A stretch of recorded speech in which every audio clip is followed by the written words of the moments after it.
తెలంగాణ ఉద్యమకారుడు BRS party senior నాయకుడు బండ రమేష్ జాగృతిలో చేరినట్లు జాగృతి జిల్లా అధ్యక్షుడు పేర్కొన్నారు. బండ రమేష్ తదితరులకు కండువా కప్పి ఆహ్వానించారు. ఈ సందర్భంగా జిల్లా అధ్యక్షుడు గుంజపడుగు హరిప్రసాద్ మాట్లాడుతూ తెలంగాణ ఉద్యమంలో పాల్గొన్న వారందరినీ రాష్ట్ర ఆవిర్భావం తర్వాత అధికారంలో వచ్చిన బీఆర్ఎస్ పార్టీ ఉద్యమకారులను నిర్లక్ష్యం చేసిందని, 10 సంవత్సరాల పాలనలో చేయవలసిన న్యాయం చేయలేదని, జనం బాట కార్యక్రమం మొదలుపెట్టిన తొలి రోజే తెలంగాణ అమరవీరుల కుటుంబాలకు, ఉద్యమకారులకు క్షమాపణలు చెప్పారని వారన్నారు. ఈ కార్యక్రమంలో జాగృతి జిల్లా సీనియర్ నాయకులు రంగరవేణి లక్ష్మణ్, చంటి, శ్రీనివాస్ తదితరులు పాల్గొన్నారు.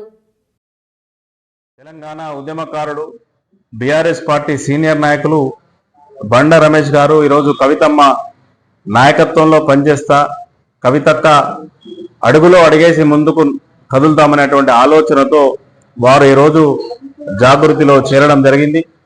మరి చాలా మంది ఉద్యమకారులు ఎప్పుడైతే మన ఉద్యమం చేసి 10 సంవత్సరాలు 14 సంవత్సరాల ఉద్యమం తర్వాత స్వపాలన స్వరాష్ట్రం వచ్చిన తర్వాత పాలకులు మరి కేసీఆర్ నాయకత్వంలోనే ప్రభుత్వం ఏర్పడినప్పటికీ చాలా మంది ఉద్యమకారులకు అన్యాయం జరిగింది.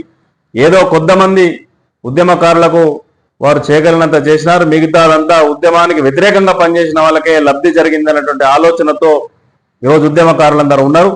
దానికి ఉదాహరణే కవితమ్మ జాగృతి జనం బాట కార్యక్రమాన్ని మొదలుపెట్టిన రోజు మరి హైదరాబాద్లో ఉన్నటువంటి అమరవీరుల స్తూపం దగ్గరికి వెళ్ళి అమరవీరుల కుటుంబాలు కానీ తెలంగాణ ఉద్యమకారులు కానీ నన్ను క్షమించాలి, ఈ 10 సంవత్సరాలు మనం ఎంత చేసుకోగలమో అంత చేసుకోలేకపోయినాం, ఈ 2 వర్గాల ఉద్యమకారులు కానీ అమరవీరుల కుటుంబాలు కానీ నిర్లక్ష్యం గురి కావడం జరిగింది, వారందరూ కూడా నన్ను క్షమించాలి, భవిష్యత్తులో అవకాశం వస్తే ఈ 2 వర్గాలకు సమాన ప్రాధాన్యత ఉంటుందని చెప్పి వారు తెలియజేయడం జరిగింది. మరి దాన్ని చూసిన తర్వాత చాలా మంది ఉద్యమకారులు అమరవీరుల కుటుంబాలు ఈరోజు జాగృతి వైపు ఆకర్షితులై మరి ఏం కూడా కవితమ్మ నాయకత్వంలో పనిచేస్తామని చెప్పి జాగృతిలోకి చేరడం జరుగుతాం.